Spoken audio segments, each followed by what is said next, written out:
My brother-in-law lived with us rent-free, demanded our car, and when we refused, in-laws bought him a BMW. But karma struck and he got arrested for driving under influence. My husband, 30 male, and I, 28 female, have been married for 6 years and together for 8. We moved from our hometown to a bigger city about 3 years ago because I got a really good job opportunity in tech. The salary was almost triple what I was making before, and since my husband works remotely as a software developer, we decided it made sense to relocate. His family wasn't happy about us moving. They tried everything to make us stay, from emotional manipulation to guilt tripping. My mother-in-law even faked having health issues, though we later found out she was perfectly fine. My parents, on the other hand, were completely supportive because they understood this meant better opportunities for both of us. The move created some tension with my in-laws, but we still tried to maintain a good relationship. We visited them every other month and called regularly. However, they never made an effort to visit us despite having the means to do so. They always had excuses like the drive was too long or they were too busy, even though they frequently traveled to other places for vacations. About 4 months ago, my brother-in-law, 23 male, graduated from college with a degree in computer science.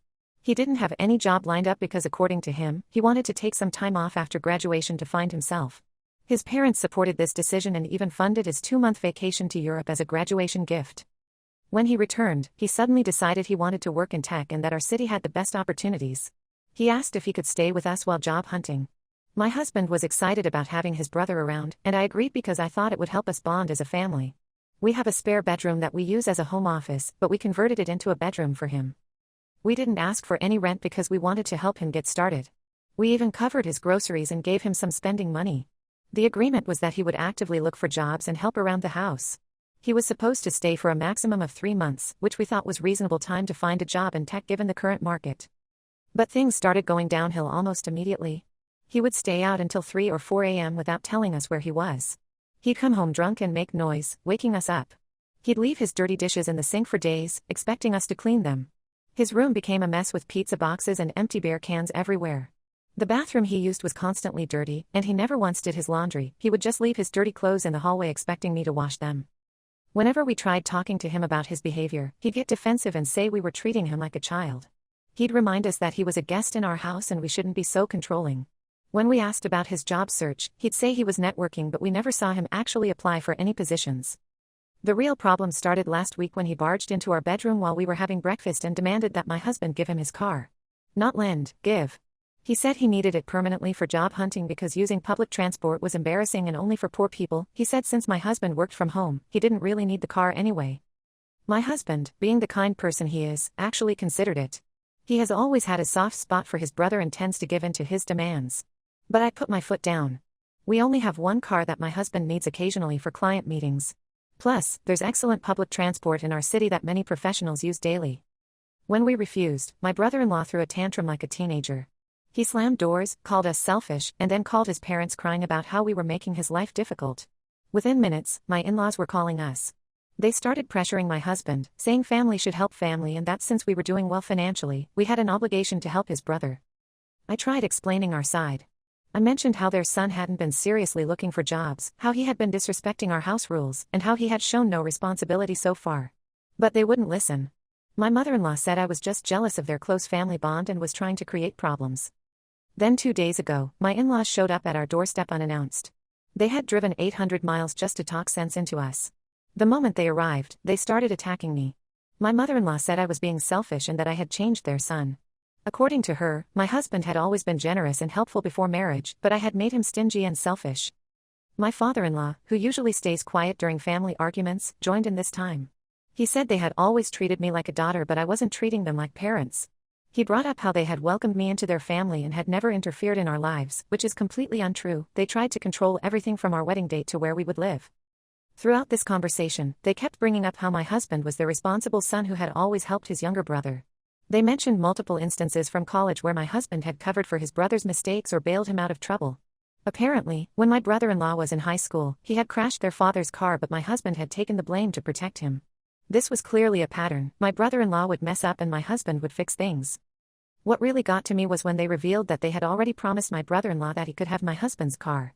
They hadn't even consulted us before making this promise. When I pointed this out, they said family doesn't need permission to make such promises. My mother-in-law actually said, "We raised him, so technically the car belongs to us too." I lost it at this point. I told them that if they were so concerned about their younger son, they should buy him a car themselves instead of expecting us to give up ours. They said they couldn't afford it right now, which I know is a lie because they just bought a vacation home last year and regularly go on expensive trips. To my surprise, my husband finally stood up to his parents. He told them that they had always favored his brother and it needed to stop. He mentioned how they had used his college fund to pay for his brother's private school, how they had made him turn down better job opportunities to stay close to home, and how they had always expected him to sacrifice for his brother. He said he was done enabling his brother's entitled behavior. This led to a huge argument where my brother-in-law started crying and my mother-in-law accused me of turning their family against each other.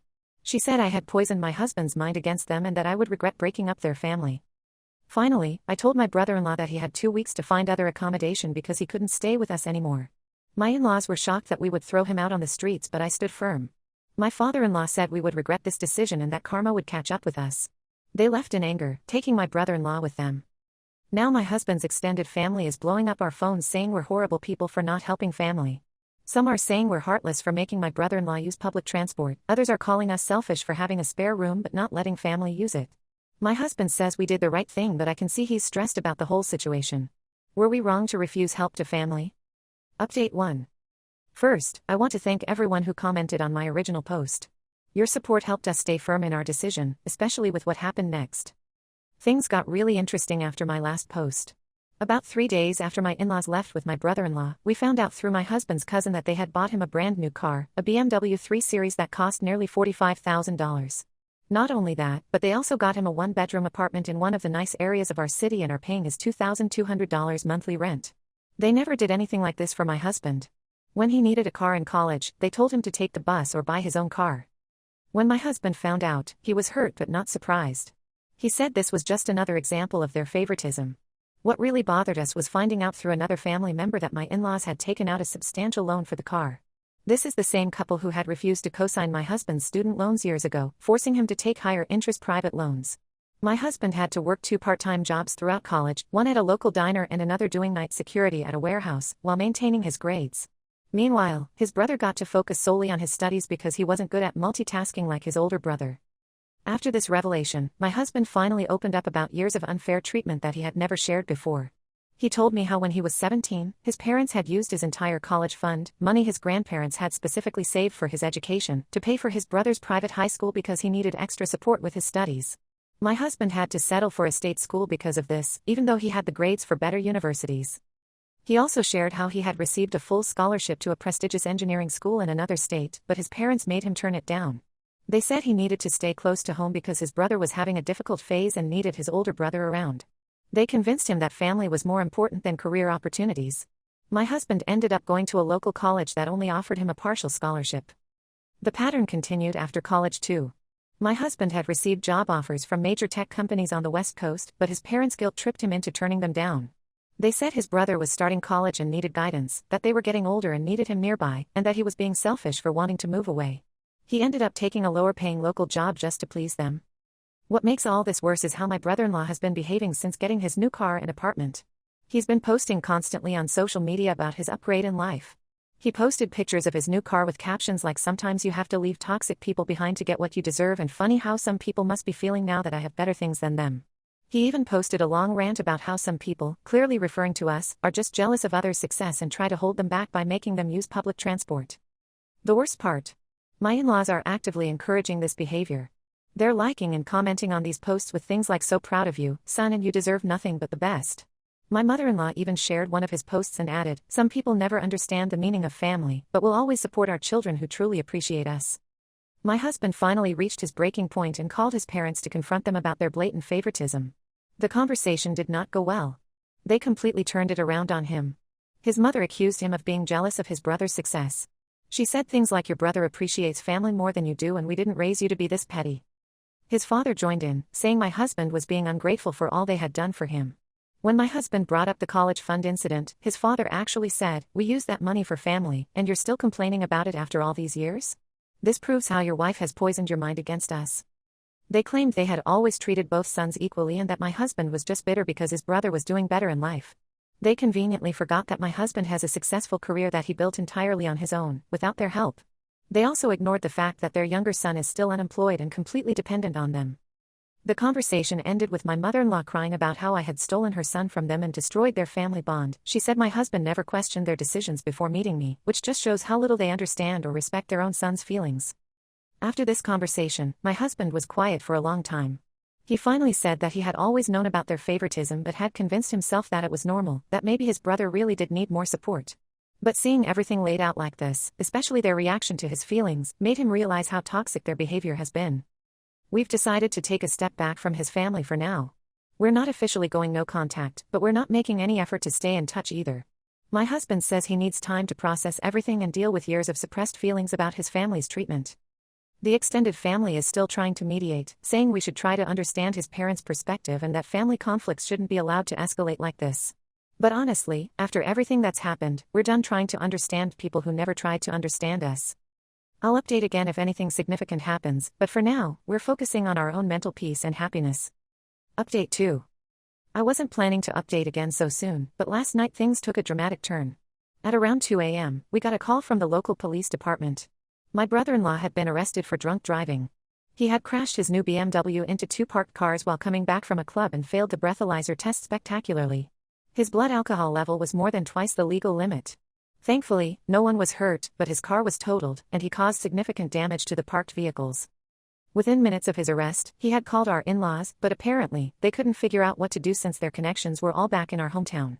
So they called my husband in a panic, expecting him to drop everything and rush to help his brother. My mother-in-law was hysterical on the phone, saying we needed to contact their lawyer friend who had recently moved to our city and could handle the situation. What they really meant was that they wanted my husband to use his professional connections, he knows several lawyers through his work, to help sweep this under the rug. They also wanted him to help pay for the damages to the parked cars since their insurance wouldn't cover it due to the DUI. My father-in-law even had the audacity to say that since we had refused to give our car to my brother-in-law, we were partly responsible for this situation. But this time, my husband stood his ground. He told them his brother was an adult who made the conscious decision to drink and drive, and he needed to face the consequences of his actions. He refused to call any lawyers or pay for damages. My mother-in-law started crying, saying we were abandoning family in their time of need and that we would regret this decision for the rest of our lives. Here's where things get interesting. After this call, my husband received a message from his old friend from hometown who works at the local police department there. Apparently, this wasn't my brother-in-law's first drunk driving incident. He had been caught twice before, once during his senior year of high school and once during college. Both times, my in-laws had managed to sweep things under the rug using their connections. The first time, they convinced the officer to let it slide because he was just a teenager who made a mistake. The second time, they donated a significant amount to some police charity, and the incident mysteriously disappeared from records. My husband had no idea about any of this because his parents had kept it from him.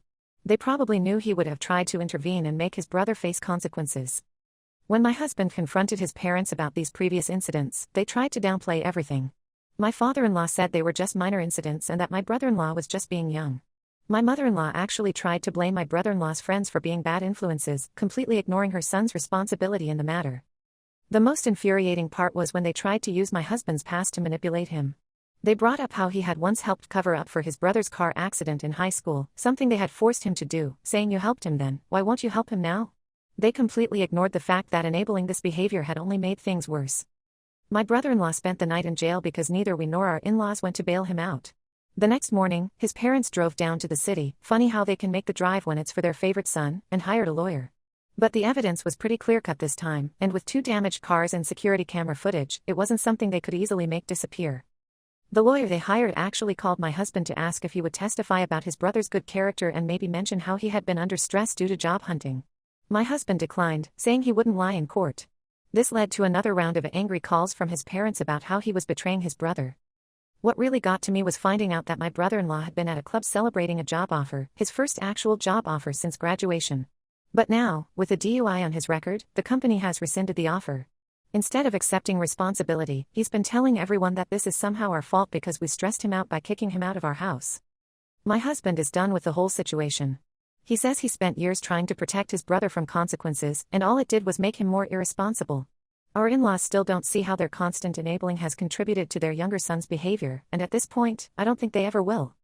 Update 3. A lot has happened since my last update. My brother-in-law's case finally went to court 2 weeks ago. Despite his expensive lawyer, he got sentenced to 100 hours of community service, a 1-year license suspension, and mandatory attendance at alcohol education classes. He also has to pay substantial fines and restitution for the damaged vehicles. The judge wasn't lenient because of his previous hidden DUI incidents that somehow came to light during the proceedings. My in-laws tried to blame us for not helping, coming up with the most ridiculous logic.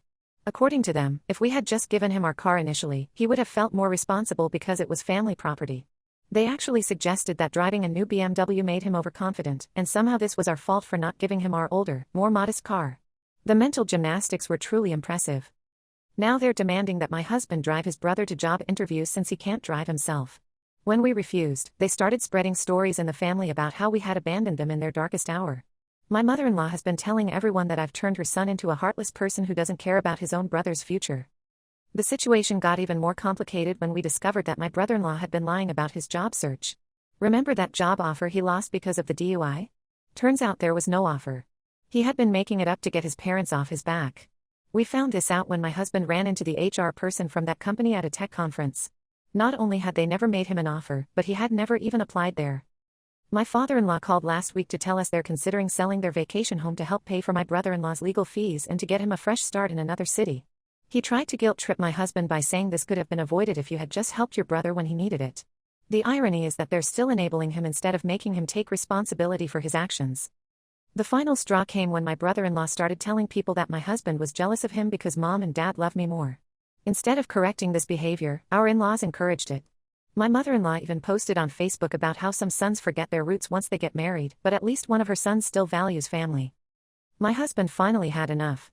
He spent an entire evening writing a detailed email to his parents, listing every instance of their favoritism and enabling behavior since his childhood. He included specific dates, events, and amounts of money they had spent on his brother while denying him similar support. He told them he was going no contact until they acknowledged their toxic behavior and got his brother professional help for his apparent alcohol issues. They responded exactly as we expected, with denial and deflection. They called his email disrespectful and said he was just trying to hurt them because he was jealous of their relationship with his brother. My mother-in-law tried to rally the extended family against us, but surprisingly, many relatives have started seeing through their behavior.